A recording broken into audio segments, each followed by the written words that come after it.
El joven planeta Tierra.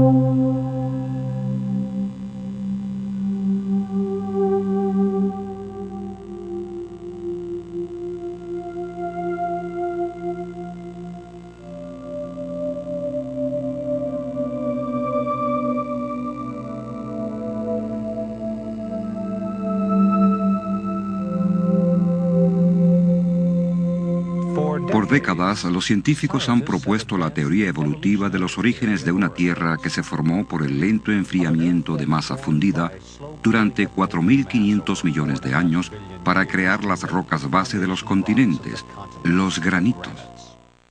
Sin embargo, ¿han considerado los científicos todas las evidencias en su teoría de una Tierra que evoluciona desde la antigüedad?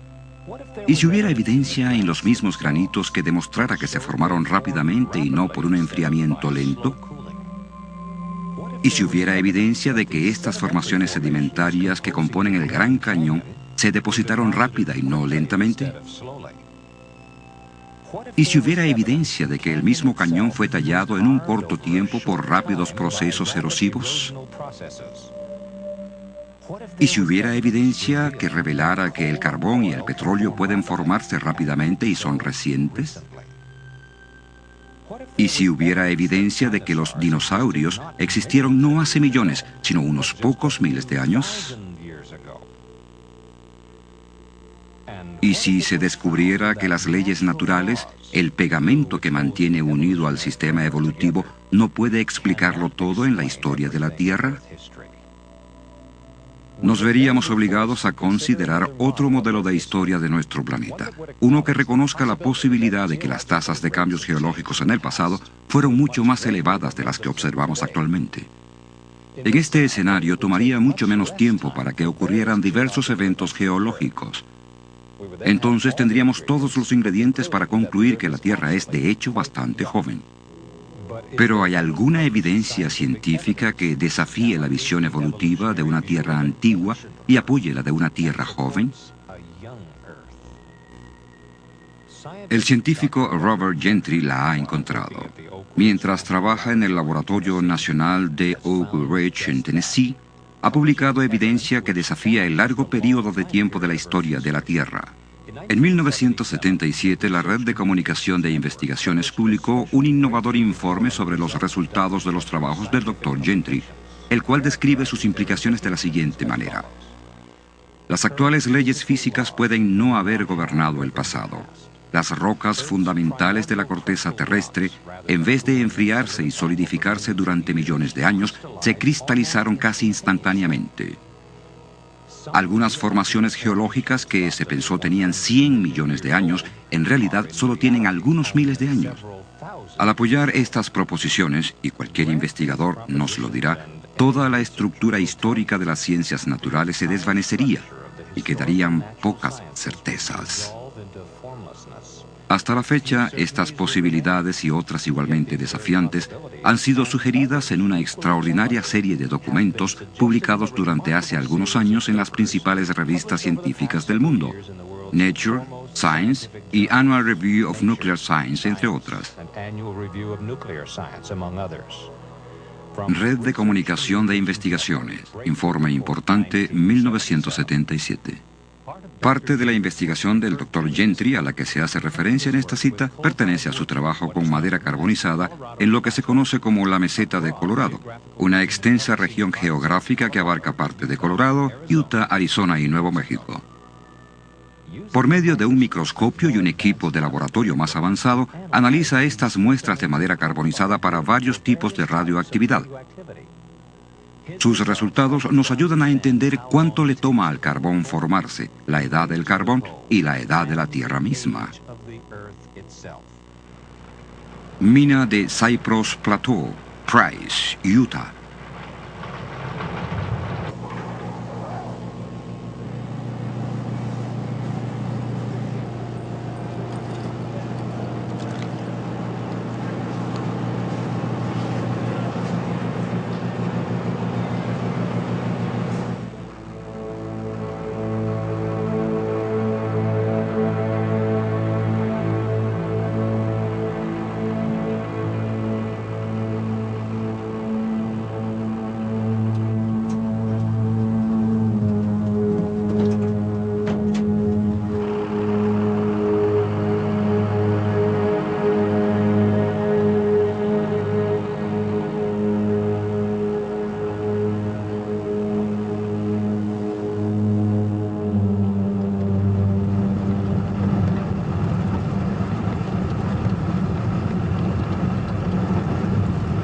...610 metros, 10 kilómetros bajo tierra.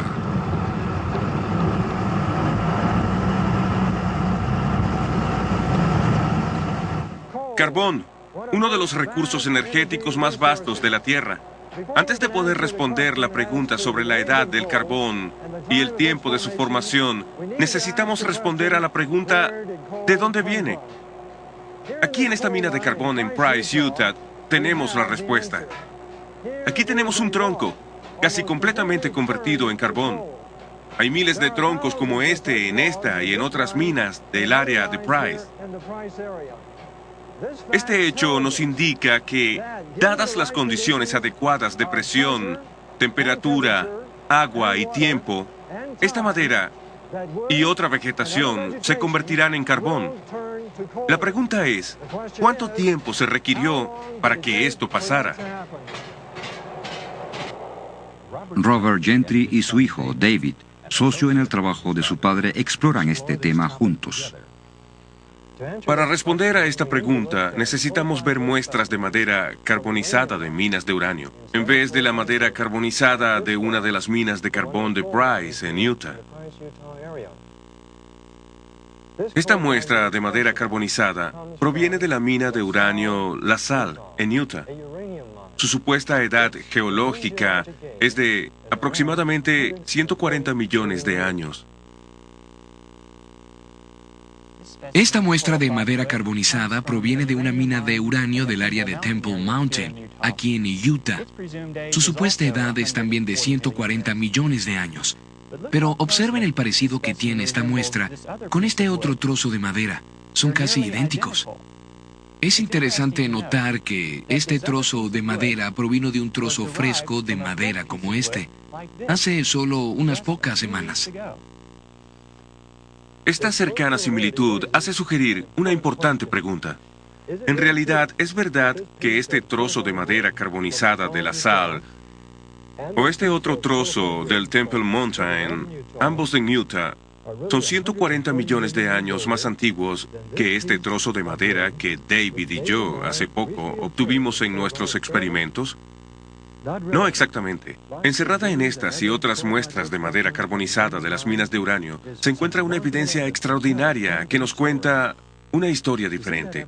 Para verla es necesario que las muestras se coloquen en epoxi, un tipo de resina, y luego en unos portaobjetos de vidrio para su observación bajo el microscopio. Bajo el microscopio podemos ver decoloraciones producidas por partículas radioactivas expulsadas de diminutos centros. Algunos son circulares, otros elípticos, como puede verse en estas fotografías. Para formarse estos halos circulares y elípticos, necesitaron una secuencia especial de acontecimientos, en realidad tan especial que derriba completamente la idea de una edad antigua del carbón y apunta hacia su reciente formación, geológicamente hablando. ¿Qué tan reciente? En 1976 publiqué mis resultados sobre los estudios de estos troncos en la edición de Issue of Science del 15 de octubre de 1976. Esto es lo que decía ese informe. Estos extraordinarios valores, con referencia a estos porcentajes de uranio, admiten la posibilidad de que tanto la infiltración inicial del uranio como la carbonización posiblemente hayan ocurrido en los últimos miles de años. En otras palabras, estaba sugiriendo que el carbón se forma muy rápido, geológicamente hablando. Esta información se ha mantenido inalterada y no se ha refutado en la literatura científica desde que se publicó en 1976. Por lo tanto, tenemos derecho a sacar algunas conclusiones firmes sobre los datos.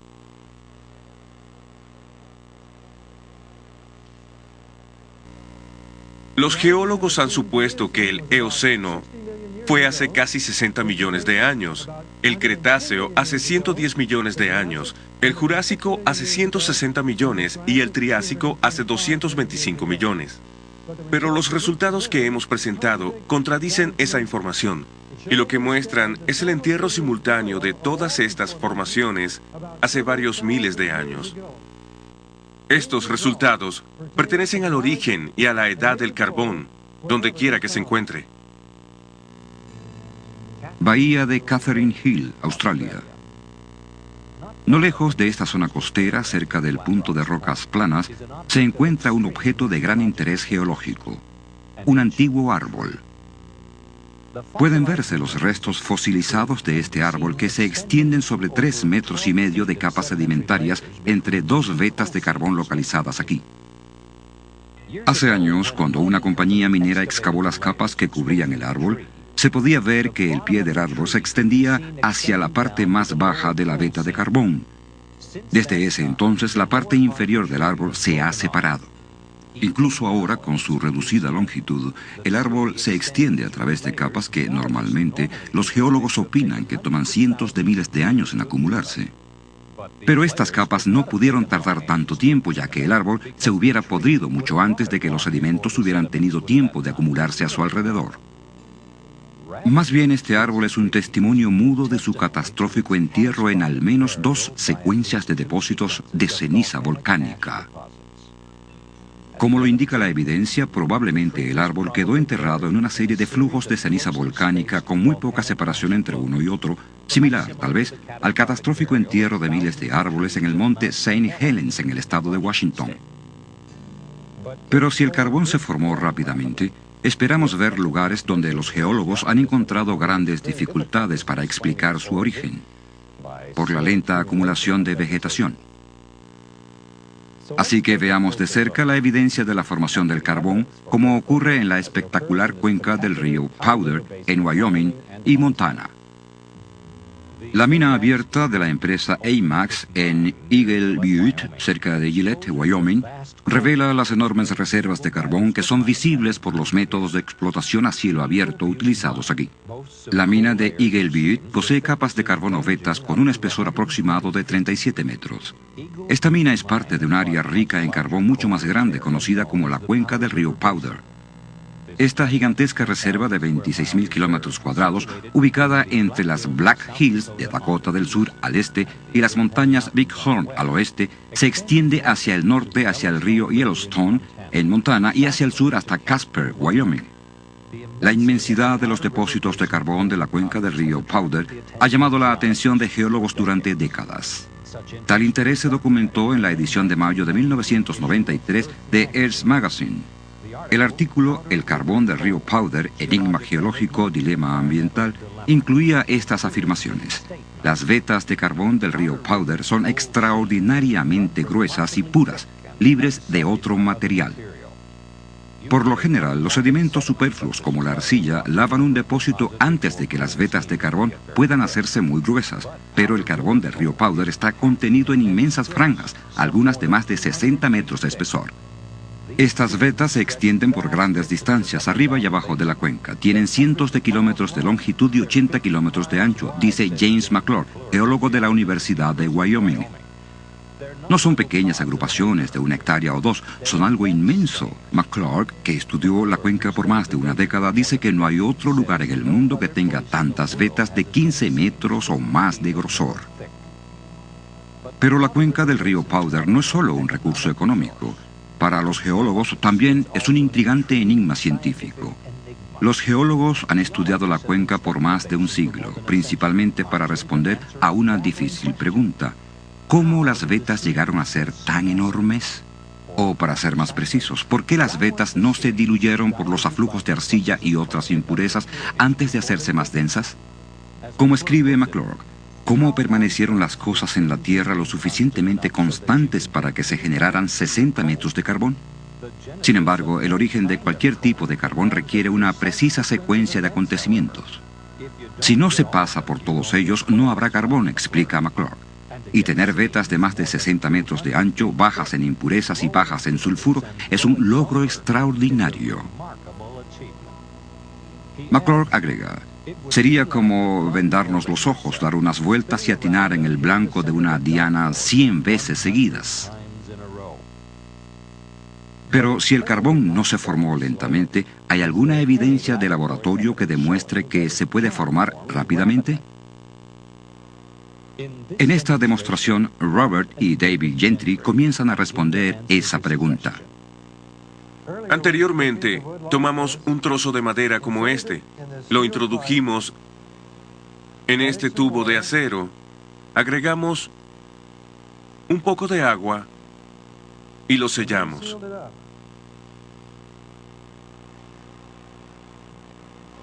El próximo paso es colocarlo en un horno a más o menos 160 grados centígrados por 2 semanas. Ahora estamos listos para ver los resultados del experimento.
Como podemos observar, esta madera ahora es de color oscuro.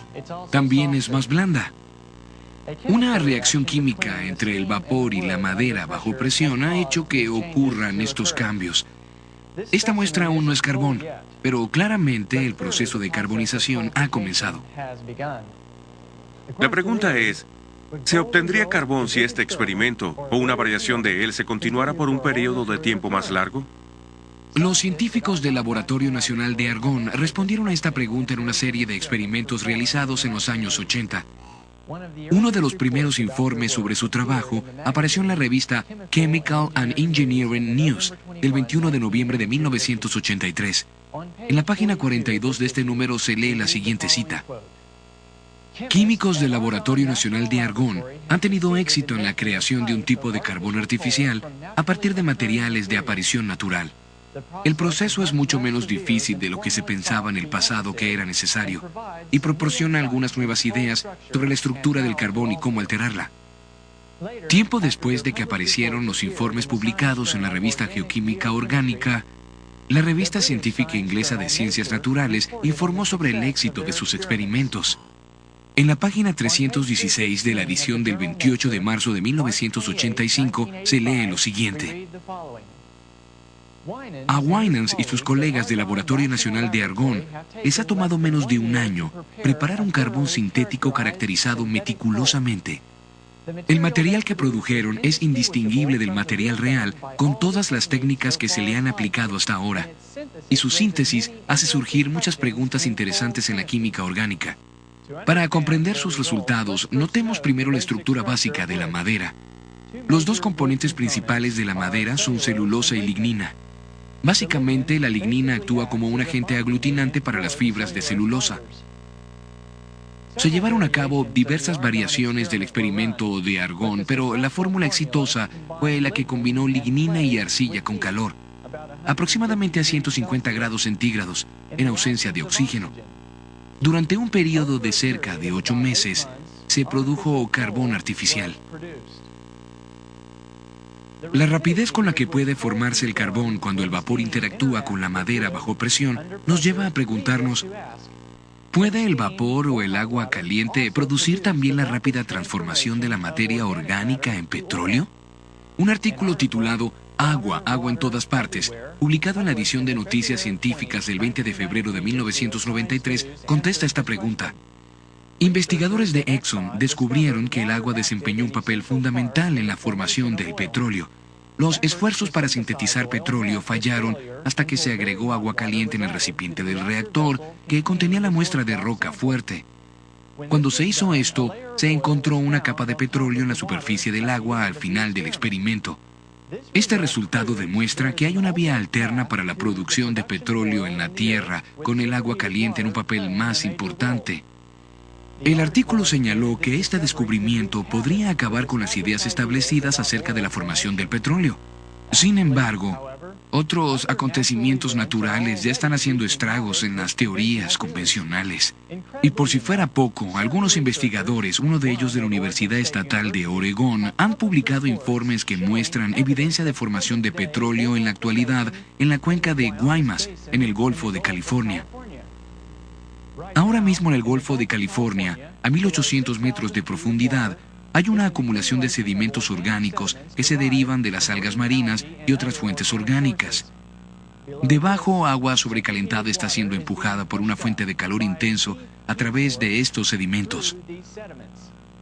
El petróleo se forma con la interacción de sedimentos orgánicos y agua sobrecalentada.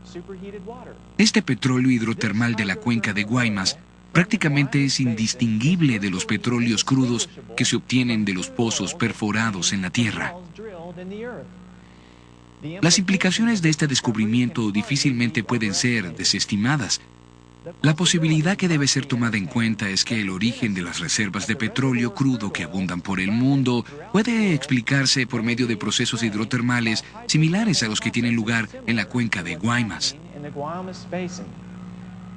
Pero en vez de una dispersión abierta de petróleo directamente en el agua del mar, un sistema cerrado podría ser visualizado fácilmente, donde se pueda acumular una reserva de crudo.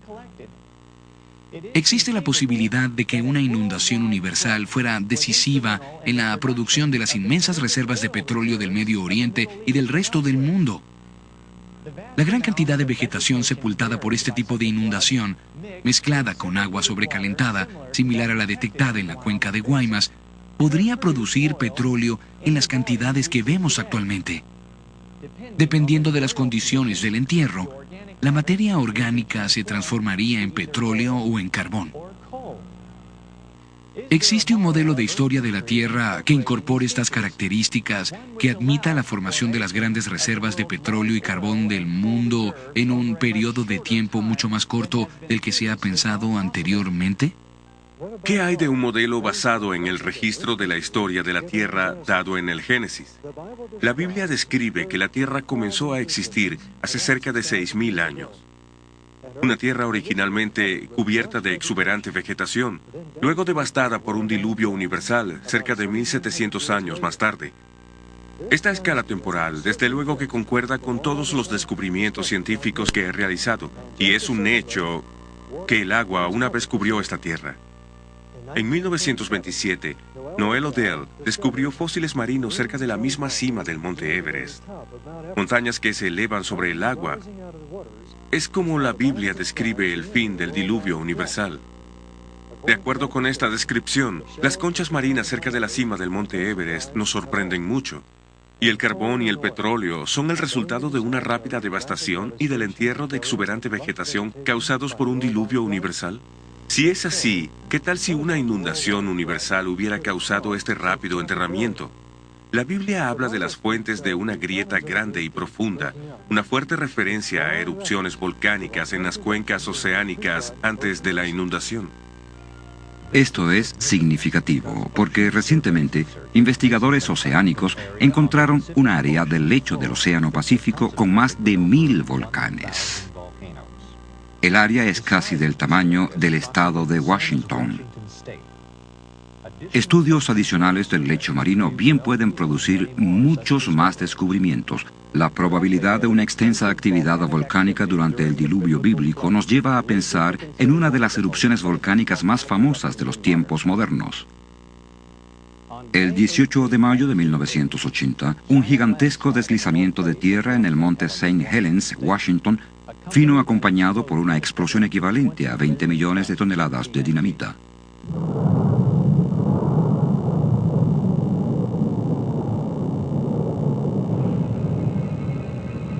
Esta explosión lateral de vapor sobrecalentado, ceniza volcánica y polvo arrasó con más de 390 kilómetros cuadrados de bosques, partiendo inmensos pinos como si fueran mondadientes. Los escombros del derrumbe se precipitaron al lago Spirit, causando una ola colosal que bañó un lado de la montaña adyacente a más de 240 metros sobre el nivel del agua antes de la erupción. Una capa promedio de 90 metros de nuevo sedimento que cayó al lago ha hecho que el nivel de su superficie sea ahora unos 75 metros más alto. Y un gran número de árboles derribados por la explosión cayeron al lago Spirit, arrastrados por la gigantesca ola. La catastrófica fuerza del agua para acumularse y sepultar extensas cantidades de vegetación puede observarse fácilmente aquí.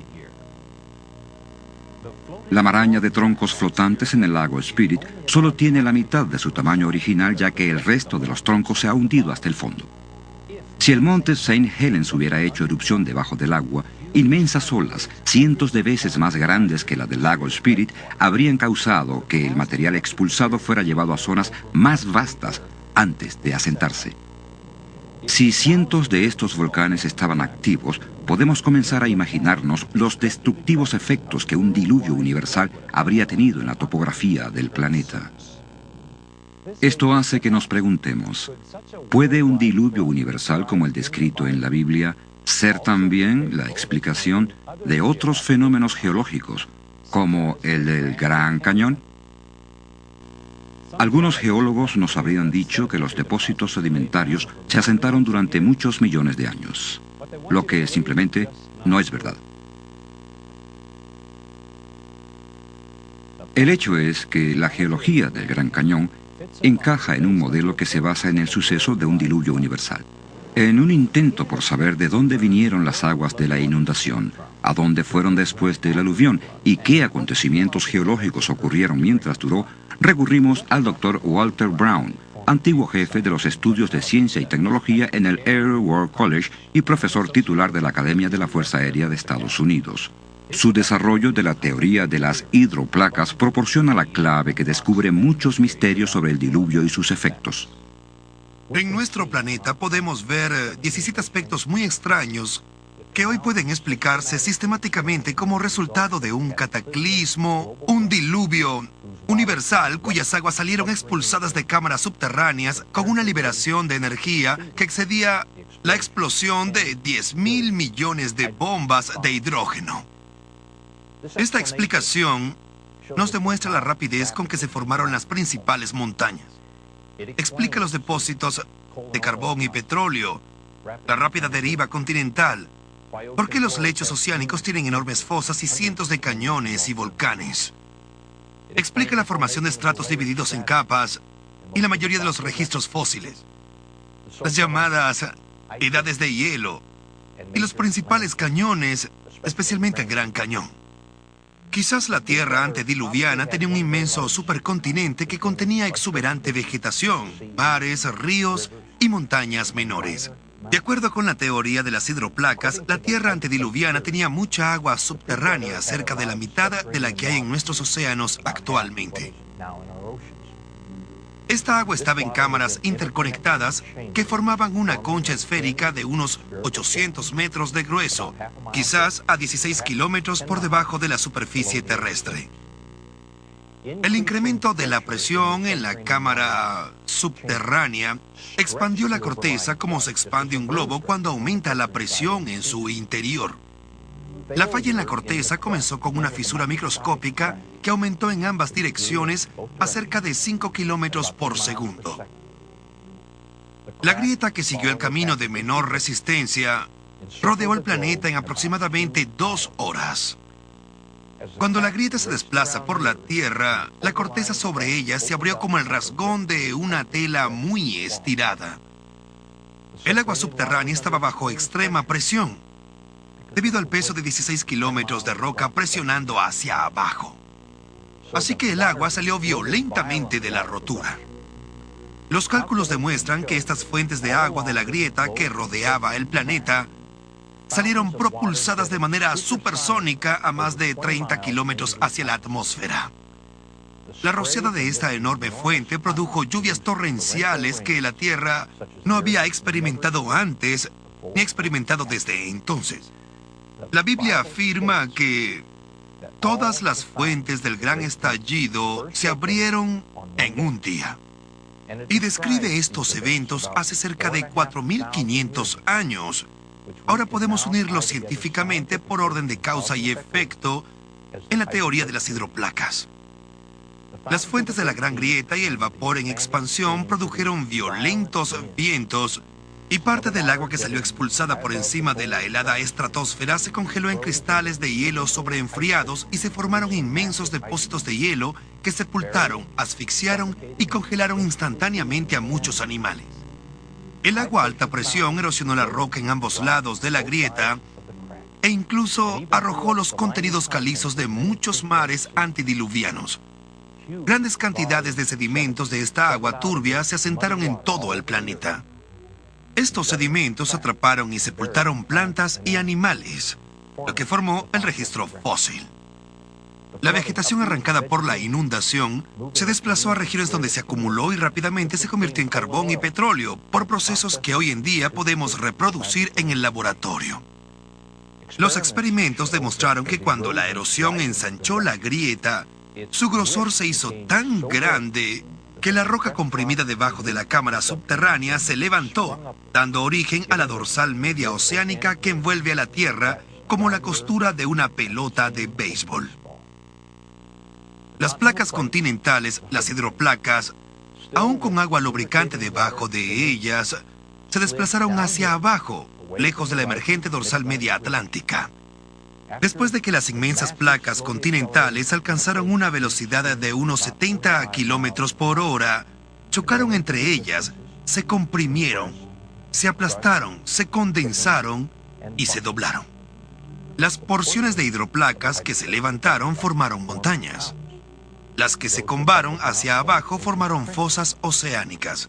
Por eso sus aspectos por lo general van paralelamente con los de las dorsales oceánicas de las que se alejaron. Las hidroplacas que se alejaban de las dorsales oceánicas abrieron cuencas oceánicas muy profundas, en las cuales se aislaron las aguas de inundación. Todas las cuencas continentales quedaron llenas de agua, lo que produjo muchos lagos postdiluvianos. Todo lago que se formó por la lluvia o por la desembocadura de agua en alturas mayores se derramó en el punto más bajo de su margen. Esto erosionó la pequeña abertura de su borde, permitiendo que fluyera mucha más agua a través de ella, lo que cortó más rápida y profundamente los sedimentos blandos depositados por la inundación.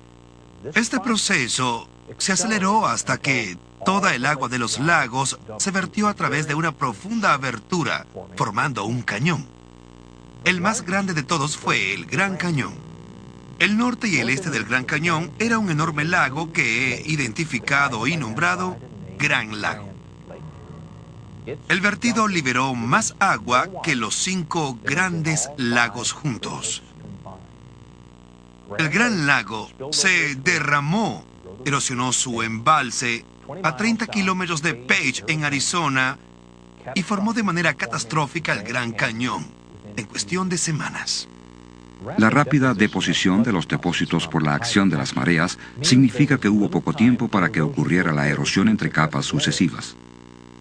Sobre la escala del largo período visualizado por la teoría evolutiva, debería haberse encontrado evidencia considerable de erosión y de relleno por formaciones geológicas sucesivas durante el clima que se esperaba por millones de años. Las capas geológicas del Gran Cañón son extraordinarias porque muestran poca o ninguna evidencia de erosión entre capas diferentes. En lugar de eso, vemos capas que tienen mucha más coherencia con la rápida deposición visualizada por el modelo de la gran inundación. La erosión no ocurrió hasta que todas las capas se habían depositado. ¿Qué tan rápidamente pudo ser erosionado el cañón? Los sedimentos depositados más recientemente aún no estarían completamente endurecidos, lo que crea la posibilidad de que la erosión del cañón pueda haber tenido lugar con mucha más facilidad que si estuviera convertido en roca, como lo ha supuesto la teoría evolutiva. Sin embargo, bajo las condiciones adecuadas, el agua puede cortar su paso a través de las rocas más duras, como el granito, en el fondo del Gran Cañón. Estas condiciones comprenden la llamada cavitación. La cavitación es el proceso de pulverización de la roca relacionado con flujos de agua mayores a 2.800 litros por segundo. Cuando el agua se separa por irregularidades en el canal del lecho de roca, se producen burbujas vacías que golpean como un martillo la superficie de la roca, convirtiéndola literalmente en polvo. Un moderno ejemplo de la rápida erosión del lecho de roca por cavitación es el embalse del Cañón Glen, en el río Colorado, más arriba del Gran Cañón. La excesiva nevada en la parte más alta de la cuenca del río Colorado a finales de la primavera de 1983 causó una escorrentía excesiva que se vertió en el lago Powell a un promedio de hasta 4.200 litros por segundo. Esta rápida afluencia amenazó con desbordar el embalse del cañón. Para controlar el flujo, la planta de energía trabajó a su capacidad máxima liberando 793.000 litros por segundo a través de las turbinas. Luego se abrieron las tuberías de desagüe para drenar otros 480.000 litros por segundo y aún así no era suficiente. La situación de emergencia requirió que los ingenieros se arriesgaran a dañar el túnel aliviadero. Y el 15 de junio el túnel de 12 metros de diámetro se abrió para drenar 368.000 litros por segundo adicionales, que luego llegarían a 480.000 por segundo. Luego, el 28 de junio, el flujo se incrementó a 906.000 litros por segundo. En ese momento, el agua que salía del túnel era roja y los ingenieros sintieron temblores de tierra fácilmente perceptibles.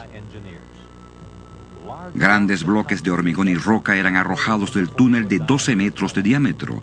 Después de cerrar el túnel aliviadero, el equipo de inspección descubrió grandes daños por efecto de la cavitación. El revestimiento de acero de 90 centímetros del hormigón armado del túnel tenía inmensos agujeros. En un recodo donde el túnel se eleva, un hoyo de 9 metros y medio de profundidad, 46 metros de altura y 12 metros de ancho cortaba el revestimiento en piedra arenisca roja. Se requirieron 1.700 metros cúbicos de hormigón para rellenar este enorme agujero. El proceso de reparación comprobó la gran extensión del daño. La velocidad de la erosión en el túnel aliviadero del embalse del Cañón Glen ocurrió muy rápidamente durante el período en que apareció el color rojo del agua y se sintieron los temblores. Es posible que la cavitación pulverizara el hormigón, el acero y la piedra arenisca a un promedio de 28.300 litros por segundo durante el período cumbre de la erosión. Los efectos destructivos de la cavitación en el embalse del Cañón Glen nos indican que el Gran Cañón pudo haberse erosionado muy rápidamente por la abrupta liberación de un gran volumen de agua sobre él. Pero, ¿de dónde provino el agua y qué causó su repentina liberación? Los estudios del Dr. Brown sobre el Gran Cañón proporcionan una de las mejores respuestas. A la mayoría de la gente se le ha dicho que el poderoso río Colorado talló el Gran Cañón durante millones de años. Pero si la gente pudiera estudiar el cañón desde un avión, podría ver su inmensidad y lo diminuto que es el río en relación con el cañón. No hay río sobre la tierra que pueda tallar este gran hoyo en el suelo, ni siquiera en miles de millones de años. Si el río Colorado talló el Gran Cañón, la primera pregunta que deberíamos hacernos es ¿a dónde van los sedimentos erosionados? Debería haber un gigantesco delta fluvial al final del río Colorado, pero no lo hay. Además, los geólogos no pueden encontrar un gran delta fluvial cerca de esta parte del mundo. Así que debemos preguntarnos a dónde va toda esa tierra.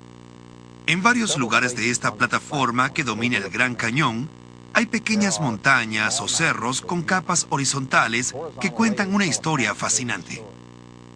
Las capas están alineadas, así que obviamente una vez estuvieron conectadas. Algo debe haber pasado y removido varios miles de metros de gruesas capas de material más blando que una vez estuvo en donde estamos ahora. Necesitamos explicar no solo a dónde fue la Tierra que estaba dentro de este inmenso cañón de 322 kilómetros de largo, sino también a dónde fueron los miles de metros de tierra que una vez estuvieron aquí arriba y que se esparcieron por decenas de miles de kilómetros. Esta formación en particular, llamada Cerro Rojo, no solo sigue teniendo algunas de estas capas horizontales, también posee una clave en la cima. La capa superior es un flujo de lava. La lava solo fluye cuesta abajo, por lo tanto, en un momento, la tierra que rodea la cima de ese cerro debe haber sido más alta. De nuevo, nos preguntamos, ¿a dónde fue toda la tierra? Catastróficamente, el Gran Lago se desbordó y erosionó su embalse, formando el Gran Cañón hacia el sudeste en unas pocas semanas. Otro gran lago postdiluviano, reconocido por los geólogos, una vez estuvo cerca de aquí, el lago Hopi. Cuando el Gran Lago se desbordó catastróficamente, creo que erosionó el límite oeste del lago Hopi, haciendo que este también se desbordara. ¿A dónde fue toda la tierra? Fue esparcida rápidamente sobre el sur de Arizona y sobre parte de California y de Nevada. La evidencia que apoya el diluvio universal bíblico de hace unos 4.300 años ya está montada. Para el Gran Cañón, el diluvio explica cómo las capas sedimentarias rápidamente se depositaron cuando las aguas aumentaron y cómo fueron erosionadas rápidamente cuando las aguas se retiraron. También hemos visto a dónde fue toda la tierra, y hemos visto la evidencia del rápido entierro de la vegetación antediluviana para producir el carbón y el petróleo actuales. Ahora veremos evidencia fósil del rápido entierro de las formas de vida antediluvianas. De hecho, algunas de las evidencias más extraordinarias de la rápida deposición de los sedimentos de la inundación vienen de fósiles bien preservados encontrados en ciertas partes del planeta. Quizás la mayor evidencia fósil del rápido entierro de plantas y vida marina se encuentra en el suroeste de Wyoming, en el Monumento Nacional Fossil Butte. Durante los últimos 100 años, científicos y coleccionistas han recolectado miles de fósiles casi perfectamente preservados de sitios dentro del monumento, en especial aquí en el Cerro Fossil Butte. Es una colección increíblemente variada de tortugas fósiles, frondas de palma, cocodrilos, hojas, insectos, ramas con frutos secos que permanecen intactos. Incluso hay rayas fósiles cuyos esqueletos de cartílago son conocidos por desintegrarse rápidamente y que demuestran que en realidad ese entierro de todas las formas vivientes fue bastante rápido. Pero esto no es todo. Quizás la evidencia más espectacular del entierro rápido de todos los fósiles dentro del monumento son los miles de millones de más de 20 especies de peces. Esta losa de roca en el centro de visitantes del monumento, que mide 2,5 metros por 1,5, muestra vivamente solo unos cuantos de ese número. Sorprendentemente, muchos de los peces conservan no solo el esqueleto entero, sino también los dientes, delicadas escamas y hasta la piel. El inmenso número de peces fósiles en Fossil Butte les ha dejado a los geólogos evolucionistas un gran misterio sin resolver. En 2 secciones tituladas Condiciones ideales para la creación de fósiles y Misterios sin resolver del folleto del Parque Nacional Fossil Butte, se revelan las contradicciones que resultan cuando se utiliza un período terrestre antiguo para explicar el rápido entierro. Por un lado, especulan sobre la existencia de un lago en el que muchos animales y plantas probablemente murieron de manera natural.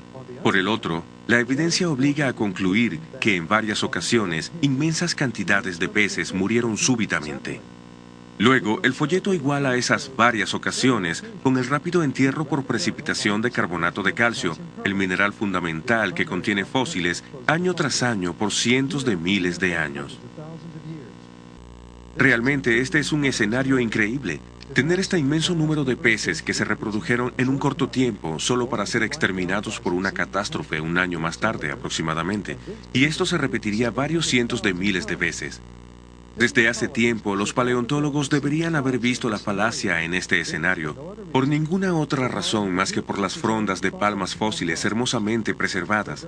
Así de simple, las palmeras no crecen en el agua y las brisas suaves no arrancan sus frondas. Solo una catástrofe de enormes proporciones puede explicar los fósiles perfectamente preservados en Fossil Butte. Las rocas en las que están son principalmente de carbonato de calcio, como muchas en el Gran Cañón. Todas tienen una fuente común: la interacción de gases volcánicos con cal arrojados desde las cuencas de los mares antediluvianos. Esta concordancia, junto con la evidencia de la rápida deposición y el entierro, nos indica plenamente que Fossil Butte y el Gran Cañón se originaron en el mismo gran acontecimiento, la catástrofe del diluvio universal.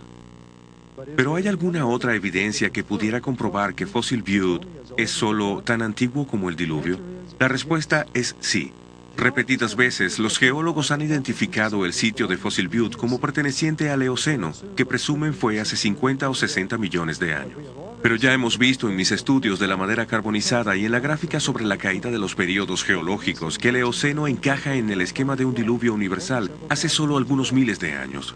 Así que no hay duda de que todo el suceso de Fossil Butte encaja solo dentro del esquema de una inundación universal y de una Tierra muy joven. Y eso es todo. No todo quedó sepultado el primer día de la inundación. Las aguas estuvieron aumentando por 40 días. Los animales terrestres, lo suficientemente grandes para sobrevivir un poco más, dejaron registro de sus esfuerzos por escapar de las aguas en aumento. Este registro está en el carbón y es verdaderamente fascinante.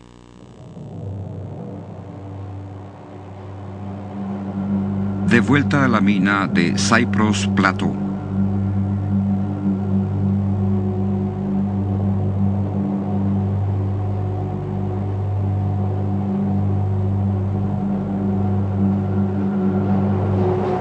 Huellas de dinosaurio en carbón. Asombroso y extraordinario. ¿Cómo llegaron aquí? Obviamente, en el pasado, había una inmensa franja de vegetación en esta área. Los dinosaurios deambulaban sobre la vegetación antes de convertirse en carbón. Pero ¿hace cuánto tiempo fue eso? ¿Qué edad tienen los dinosaurios? Eso es lo que queremos saber. Esta otra huella de dinosaurio nos cuenta la historia. Está justo al lado de uno de esos troncos carbonizados de esta mina de carbón de Price, en Utah. En realidad, está a solo 30 metros de los troncos carbonizados que vimos anteriormente. Así que sabemos que cualquiera que sea la edad de la madera carbonizada, los dinosaurios eran del mismo período.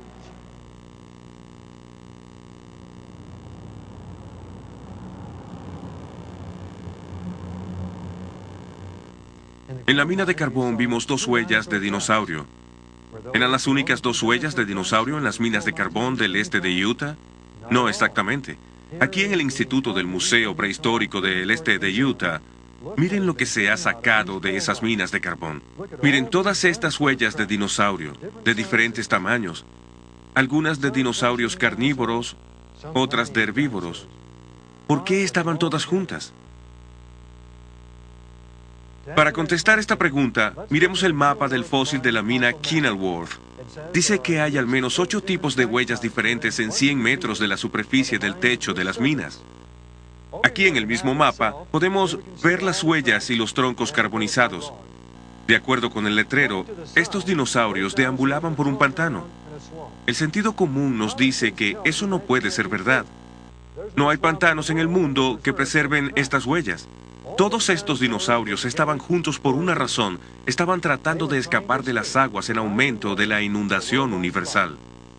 Estos gráficos ayudan a ilustrar cómo las huellas de los dinosaurios pudieron haberse formado en la época del diluvio y por qué persisten en el carbón. La tierra antediluviana estaba cubierta de vegetación, una escena de belleza por todos lados. Luego vino la inundación. La lluvia torrencial y las fuentes de la grieta grande y profunda causaron que la exuberante vegetación del planeta fuera barrida por las crecientes aguas. Esta vegetación se acumuló en grandes marañas y luego fue depositada por el flujo y reflujo de las olas de las mareas, producidas por actividad volcánica en los mares antediluvianos. Cada acción de las mareas dejaba su depósito de sedimento dentro o sobre la capa de vegetación. Los dinosaurios, por ser bastante pesados, pudieron sobrevivir a muchas de las primeras acciones de las mareas cuando buscaban escapar de las aguas de la inundación. Cuando el agua de las mareas retrocedía brevemente, los dinosaurios continuaban su búsqueda de suelo más elevado, dejando sus huellas en los sedimentos que acababan de ser depositados. En ocasiones, su gran peso hacía que sus huellas penetraran la capa sedimentaria dentro de la maraña de vegetación. Desde entonces, esa maraña de vegetación se ha convertido en carbón, y donde quiera que los dinosaurios dejaron sus huellas originales, seguiremos encontrando registros indelebles de sus huellas en el carbón. Monumento Nacional del Dinosaurio, Vernal, Utah. Si todos estos dinosaurios fueron congregados y barridos por las aguas, también esperaríamos que estuvieran sepultados juntos. Y de hecho, aquí en el Monumento Nacional del Dinosaurio en Vernal, Utah, vemos un gigantesco cementerio de dinosaurios fósiles.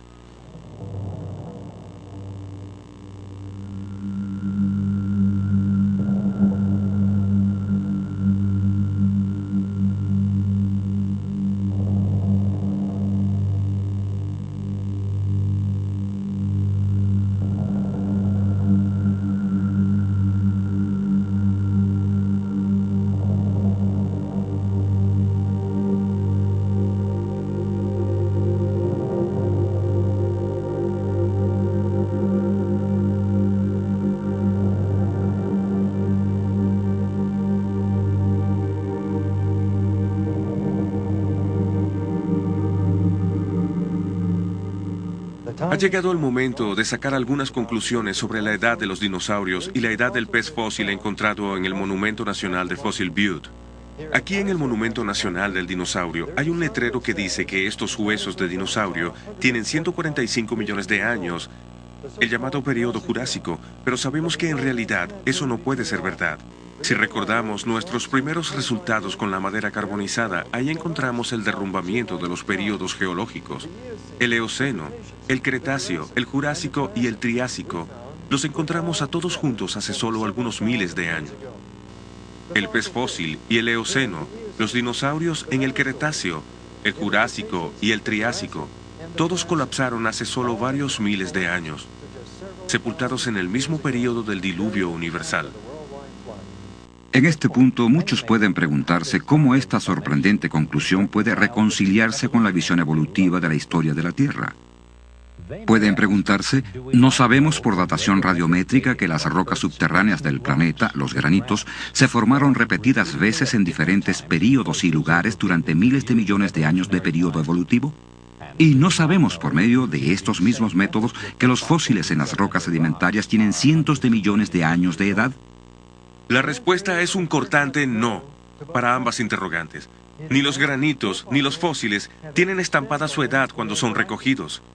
Las antiguas edades radiométricas que los científicos han aceptado por tanto tiempo nunca han sido hechos científicos. La información científica objetiva se deriva de los experimentos en el laboratorio. En realidad, la datación radiométrica es solo un cálculo aritmético.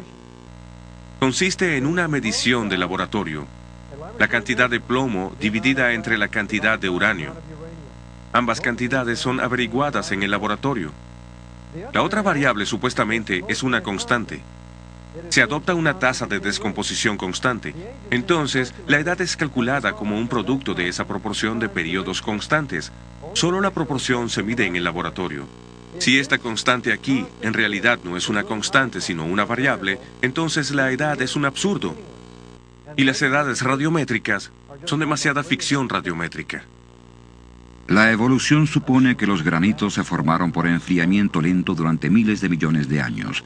El tiempo del enfriamiento, o presunta era, se obtiene con la medición de los actuales productos de descomposición radioactiva del granito, suponiendo que se acumularon solo por una lenta descomposición radioactiva constante. Ya que la evolución compara el período radioactivo con el período de enfriamiento, ninguna evidencia que demuestre que los granitos se formaron rápidamente muestra en esencia su creación simultánea. Por lo tanto, la premisa de la descomposición radioactiva constante y la inferencia de un gran período son inválidas.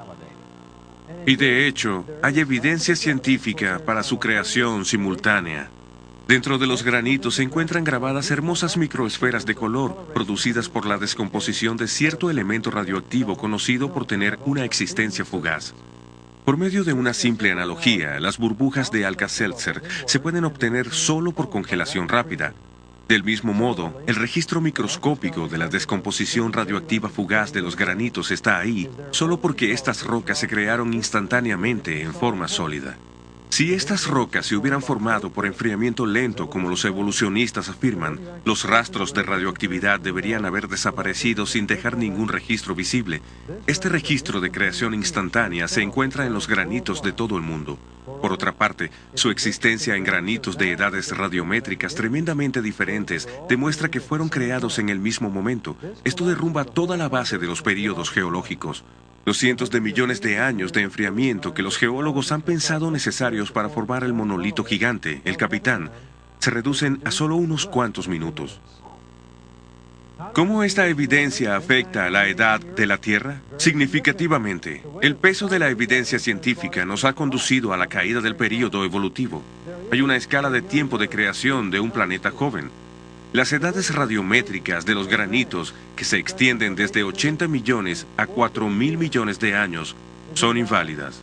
Estos granitos del Parque Yosemite, las rocas fundamentales del Gran Cañón, hasta los de Japón e India, y hasta los granitos de Europa, Rusia y Canadá, fueron producto de una creación simultánea. No hemos comprobado que la Tierra tiene 6.000 años de edad, pero hemos encontrado evidencia que corresponde con esa edad del planeta, y hemos demostrado que una edad de miles de millones de años es científicamente incorrecta. Hemos captado solo un breve vistazo de varias líneas de evidencia científica que señalan la verdad y exactitud de un registro bíblico sobre la creación reciente del planeta y el gran diluvio. A pesar de lo breve que ha sido nuestra visión, la conclusión ha resultado cierta. Los rastros radioactivos de la madera carbonizada reducen la escala de tiempo geológica de una vida en la Tierra de cientos de millones de años a solo miles. El suceso de un diluvio universal explica la rápida acumulación de vegetación responsable de las inmensas reservas de carbón y petróleo de la Tierra. La poca edad del carbón y su rápida formación en el laboratorio, así como el petróleo que actualmente se forma en la cuenca de Guaymas, en California, entran solo en una edad temprana del planeta, no en una antigua. Los dinosaurios, sus fósiles sepultados en inmensas fosas comunes y sus huellas en el carbón son un recuerdo mudo de los intentos inútiles de estas criaturas por escapar de las crecientes aguas del diluvio universal. El exceso de helio en los granitos profundos proporciona evidencia concreta de que las rocas de la corteza terrestre son jóvenes. Por consiguiente, rebate todo el concepto de una Tierra que evoluciona desde una época antigua. Y finalmente, las huellas digitales de la creación también encontradas en los granitos, las mismas rocas que la Biblia considera rocas bases del planeta, confirman que todas fueron producto de la misma creación.